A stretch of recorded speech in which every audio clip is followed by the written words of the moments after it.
اعوذ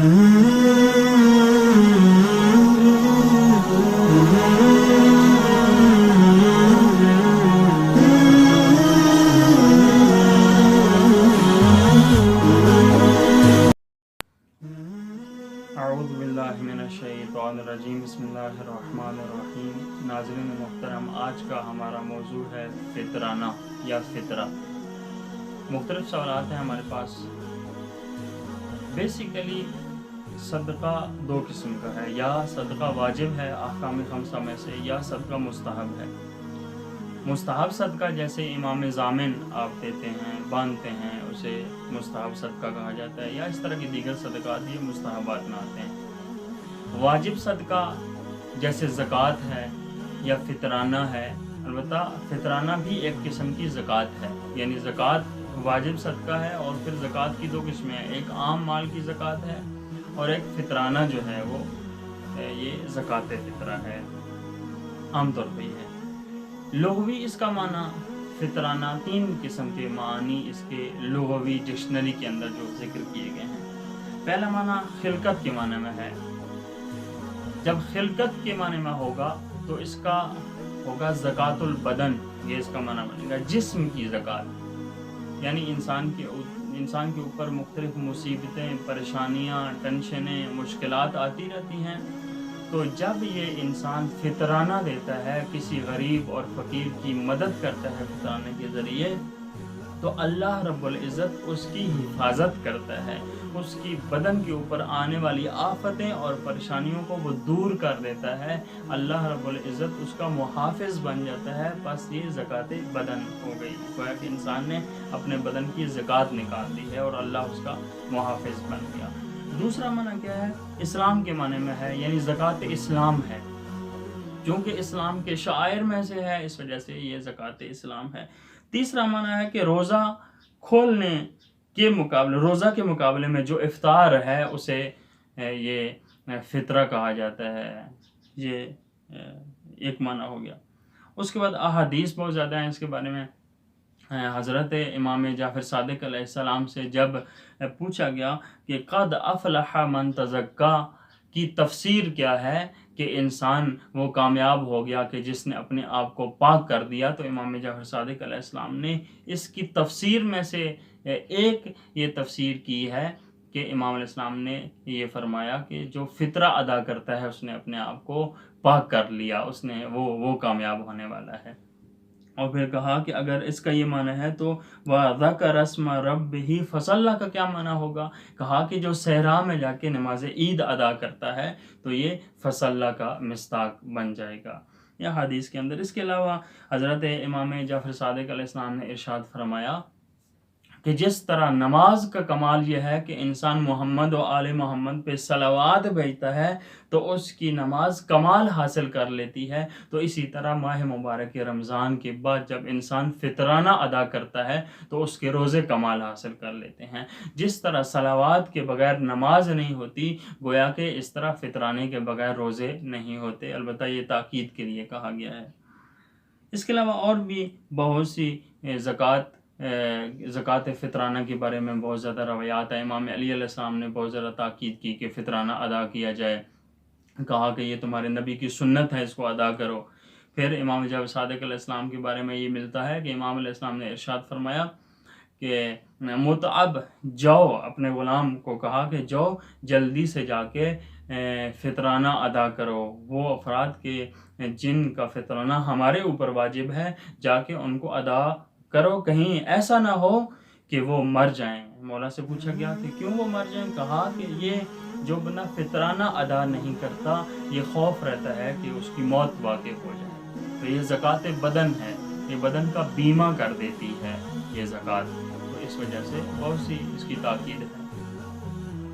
اس کے بعد کیا ہے کہ حکم یہی ہے کہ وہ سوال یہ ہے کہ اس کا حکم کیا ہے؟ احکام خمسہ میں سے واجب ہے، مستحب ہے، حرام ہے، مکروہ ہے، مباح ہے، کیا ہے؟ تو حکم یہی ہے ناظرین محترم کہ یہ واجب ہے، یہ مستحب نہیں ہے۔ پھر اس کی شرائط کیا ہیں؟ اگلا سوال یہ ہے کہ فطرانے کی شرائط کیا ہیں؟ تو فطرانے کی پہلی شرط یہ ہے کہ بندہ بالغ اور عاقل ہونا چاہیے۔ اگر انسان بالغ نہیں ہے، چھوٹا ہے، غیر بالغ ہے تو اس پہ فطرانہ نہیں ہے، اس کے اوپر واجب نہیں ہے، دیوانہ ہے، مجنون ہے، عاقل نہیں ہے تو پھر بھی اس کے اوپر فطرانہ واجب نہیں ہے۔ اور اگر وہ بے نیاز ہے، فرض کریں کہ خود وہ فقیر ہے، مسکین ہے، تو اس صورت میں جو ہے وہ فطرانہ اس کے اوپر نہیں ہے۔ البتہ فقیروں اور مسکینوں کے بارے میں بھی آیت اللہ سیستانی کا یہ فتویٰ ہے کہ احتیاط مستحبہ ہے کہ وہ بھی فطرانہ دیں۔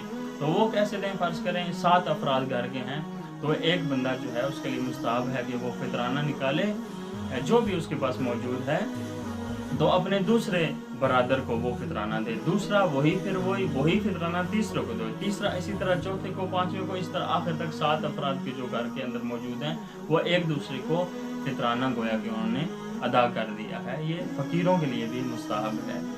اور وہ کہ جو صاحب ثروت ہوں، وہ کہ جو صاحب مال ہوں، تو ان کے اوپر تو فطرانہ ہر صورت میں واجب اور لازم ہے، جو ہر صورت میں ادا کرنا ہے۔ اس کے علاوہ شرط ہے فطرانہ کی، یہ شرائط میں سے ہے کہ جس کو آپ فطرانہ دے رہے ہیں، مستحقین فطرانہ، وہ جو ہے وہ شرابی نہیں ہونا چاہیے بندہ، وہ بے نیاز نہیں ہونا چاہیے، علل اعلان گناہ کرنے والا وہ نہیں ہونا چاہیے۔ اگر وہ علل اعلان گناہ کرتا ہے، مثلا ایک خاتون ہے تو وہ بے حجابی وہ اس میں زیادہ پائی جاتی ہے، بے حجاب رہتی ہے، تو اسے فطرانہ نہیں دے سکتے۔ یا ایک بندہ ہے تو وہ نماز نہیں پڑھتا، بے نمازی ہے، تو اسے فطرانہ نہیں دے سکتے۔ یا اگر ایک شرابی ہے، شراب پیتا ہے، یا اگر انسان کو یقین ہے 100% کہ میں یہ زکوٰۃ مال فطرانہ جس بندے کو دوں گا تو وہ حرام کام میں اسے استعمال کرے گا، تو اس صورت میں بھی فطرانہ نہیں دیا جا سکتا۔ تو اس کے بعد چند سوال جو مومنین نے ہم سے پوچھے کہ آیا بیوی کا فطرانہ شوہر پہ واجب ہے؟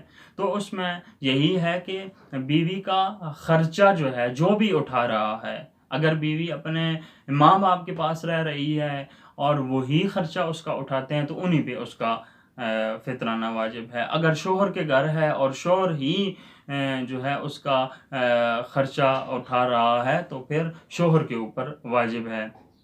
لیکن ایک صورت میں بیوی کے اوپر بھی فطرانہ واجب ہو جاتا ہے، وہ اس صورت میں کہ اس کا شوہر اتنا لاابالی ہے کہ وہ اصلاً کوئی بزنس نہیں کر رہا، کوئی جاب نہیں کر رہا، کوئی ملازمت نہیں کر رہا، تو سب کو پتہ ہے کہ اس کا شوہر کمائی نہیں کرتا بلکہ بیوی کمائی کرتی ہے، بیوی زحمت کرتی ہے، بیوی محنت کرتی ہے اپنے اور اپنے بچوں کا، اور شوہر کا وہی پیٹ پال رہی ہے، تو اس صورت میں بیوی پر لازم ہے کہ وہ اپنے بچوں کا اور شوہر کا فطرانہ نکالے۔ اس کے بعد مہمان کے بارے میں سوال ہے کہ آیا مہمان کا فطرانہ میزبان پہ واجب ہے؟ تو اس صورت میں یہاں علماء اور مراجع کے درمیان اختلاف پایا جاتا ہے۔ بعض یہ کہتے ہیں کہ اگر وہ نان خور شمار ہوتا ہے، یعنی اگر میزبان کے اوپر اس کی کفالت واجب ہے، تو اس صورت میں مہمان کا فطرانہ میزبان پہ واجب ہے، لیکن اگر کفالت واجب نہیں ہے تو پھر واجب نہیں ہے۔ لیکن بعض مراجع کا یہ فتویٰ ہے کہ نہیں، اگر وہ غروب سے پہلے یا شب عید کو وہ آ جاتا ہے اور وہاں ہی کھاتا ہے، وہاں ہی رہتا ہے، اور وہ مہمان شمار ہوتا ہے، چاہے وہ 1 گھنٹے کا 2 گھنٹے بھی رہے ادھر، تو اس صورت میں بھی میزبان کے اوپر فطرانہ واجب ہو جاتا ہے۔ اس کے لیے تمام مومنین اپنے اپنے مراجع کی طرف رجوع کریں اور ان سے پوچھیں کہ جو بندہ جس کا مقلد ہے وہ اپنے مقلد مجتہد سے پوچھے کہ وہ اس میں کیا فتویٰ ہے۔ جنس اور مقدار کے بارے میں یہی ہے کہ تقریباً 3 کلو گرام آٹا، گندم، جو، کھجور، چاول، جو بھی انسان زیادہ استعمال کرتا ہے، کھاتا ہے، تو اس میں سے وہ تقریباً 3 کلو گرام 1 سا جسے کہا گیا ہے وہ نکالے۔ باقی اس کا زمان وجوب کہ کب یہ فطرانہ واجب ہوتا ہے، تو یہ شب عید کو جیسے ہی چاند نظر آیا تو یہ فطرانہ واجب ہو جاتا ہے، اور عید کی نماز پڑھنے کے بعد یا عید کی نماز پڑھنے سے پہلے، ظہرین سے پہلے یہ فطرانہ نکالنا واجب اور ضروری ہے، اور مستحقین تک اس کو پہنچانا ضروری ہے۔ اس کے علاوہ یہ ہے کہ مصرف کے بارے میں وہی پہلے بتایا جا چکا ہے کہ اس کا مصرف شیعہ اثنا عشری فقراء اور مساکین ہیں، سنی کو فطرانہ نہیں دے سکتے، یا مثلا وہ غیر جو شیعہ ہے اسے فطرانہ نہیں دے سکتے، یہ مراجع کا فتویٰ ہے۔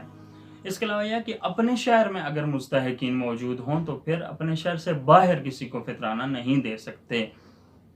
پھر یہاں ایک سوال پیدا ہوتا ہے کہ آپ کو ایک مستحق جو واجد الشرائط ہے کہ وہ نہیں ملتا، کہ جس میں ساری شرائط پائی جاتی ہیں، تو اس صورت میں آپ کیا کریں؟ تو اس کا آسان طریقہ یہ ہے کہ آپ مجتہد کے حاکم شرع کے نمائندے کی طرف پہنچا دیں، تو جب اس کے نمائندے کے آپ مجتہد کے نمائندے کے پاس فطرانہ پہنچے گا تو وہ آگے مستحقین تک پہنچا دے گا۔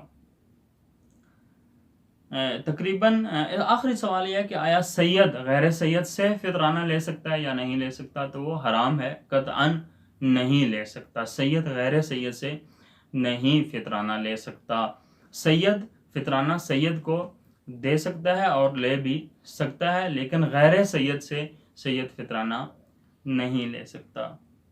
خداوند متعال سے دعا ہے کہ اللہ رب العزت ہم سب کو ماہ مبارک کی برکات، ماہ مبارک کی فضائل، اور جتنا ہم نے استفادہ کیا اس ماہ مبارک رمضان میں، ہم نے روزے رکھے، تلاوت قرآن مجید ہم نے کی، اور دیگر اعمال شب قدر انجام دیے، جو کچھ بھی ماہ مبارک میں ہم نے انجام دیا، اللہ رب العزت ساری ہماری عبادات اور طاعات کو اپنی درگاہ مقدس میں، برگاہ عالیہ میں قبول و مقبول فرمائے، اور خداوند متعال آئندہ ماہ مبارک رمضان کے مکمل روزے ہمیں رکھنے کی توفیق عطا فرمائے، اور اس